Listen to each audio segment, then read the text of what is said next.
This presentation is on problem solving using the Y tree and is designed to teach a standardized approach for your people at all levels of the organization.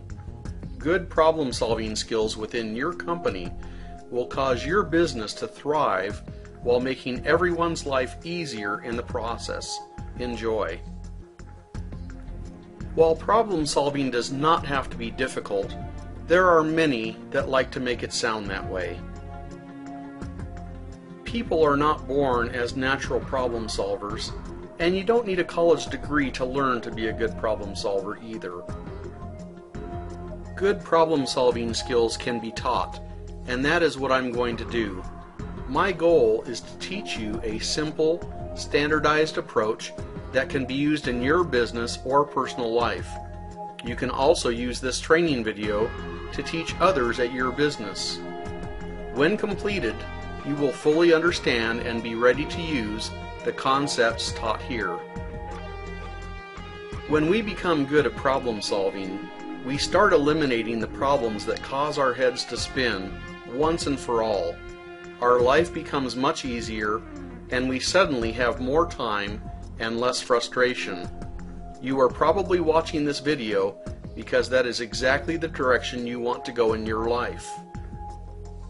Let's first discuss what a problem is or is not. A problem is the difference between the actual conditions and the desired conditions, and you don't know how to solve it. Let's put this in simpler terms. Let's change desired condition with want and change actual condition with have. So the difference between what we have and what we want is the problem. And remember, it's only a problem if you don't already know what the solution is. Let me give you a simple illustration of what a problem is. Barney here wants a female companion, but he does not have one, and he doesn't know exactly what to do about it. That is Barney's problem. That seems pretty straightforward, doesn't it? The biggest type of problem people face is when something suddenly goes wrong. Captain Jack here is flying 300 passengers across the continent when all of a sudden the plane starts to go down. In this case, the pilot wants to have full control of the plane again, but what he has is a plane that is going down and he doesn't know what happened or what to do about it. Does the pilot have a problem? 100% affirmative. While problem solving does not have to be difficult, there are many that like to make it sound that way. Everyone has problems in their life at one time or another, so we all have the responsibility and opportunity to solve problems many times in our lives. It is absolutely best when we solve a problem so it never, ever returns again. When you solve problems this way, your life becomes much easier. When it comes to problem solving, some people just start shooting from the hip. This can be a very costly, time-consuming, and frustrating approach. Preferable to this would be to take some aim at our target. After all, if we take the time to aim carefully at our target, we increase the chance of hitting the bullseye. Let's use a hypothetical problem that everyone can relate to. Let's say you arrive late to work.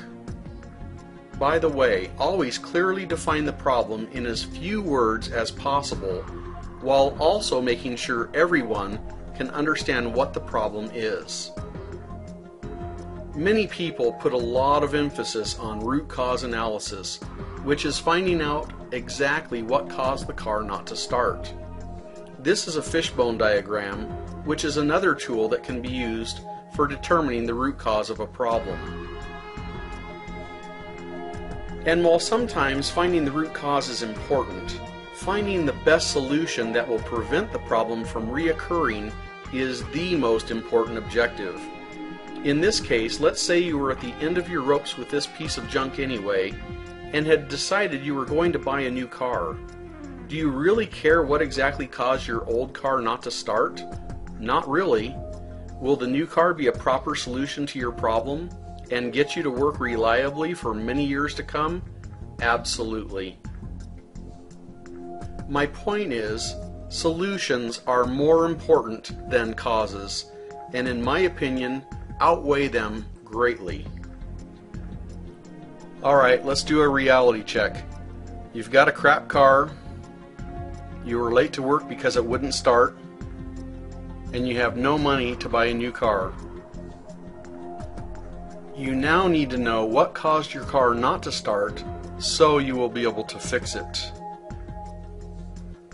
The why tree method is the focus of this presentation, but it relies on knowing the 5 why root cause analysis method.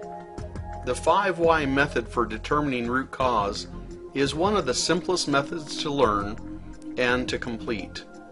You start with a clear problem statement, then ask why the problem happened, and write the answer down. If that answer did not identify the root cause, continue asking why until it does. Let's go through an example. For example, our problem is we woke up late. We would then ask, why did we wake up late? Because the alarm did not go off. Why did the alarm not go off? Because the time reset on the alarm clock. Why did the time reset on the clock? Because the power went out. Why did the power go out? Because of severe thunderstorms. Why were there severe thunderstorms? We don't know. Notice here that solutions are out of our control when the power went out. We do not have control over the power or the weather, so the line of questioning should stop when we do not have control over the cause. One of the problems with the 5 why root cause analysis is it only allows for one line of questioning. Based on the answers you give, you can get off the trail to solutions very quickly. Let's back up and change the answer to why did the time reset on the clock to because the clock lost power. Why did the alarm clock lose power? The backup battery was not installed. Why was the backup battery not installed? Because we did not have one at the time. Take notice that the answers you give will dramatically change the outcome. You must also ensure the answers are accurate, or once again, you will be on a wild goose chase. We now have a root cause that we have control over and an easy solution to the problem. Having a backup battery installed in the alarm clock allows it to continue working in the event of a power outage. This solution is very simple and effective with a very low cost. It is easy to implement and has no negative consequences. While the 5 why root cause analysis is a good and simple tool, I find the why tree diagram is a much better tool for brainstorming multiple possible causes of the problem. Discovering multiple causes of the problem allows you to develop multiple potential solutions to the problem. You would use the same 5 why approach, but the tree diagram allows you to list multiple potential causes to each why. There is no limit to the size or shape of your why tree. Let me share an example of using the why tree. We hope you've enjoyed this preview version of this movie. To watch the full version, check it out on DVD, along with other great educational videos on the principles of lean that are available to purchase. If you need help with training or implementation of Lean or Six Sigma, please contact Extreme Lean Consulting.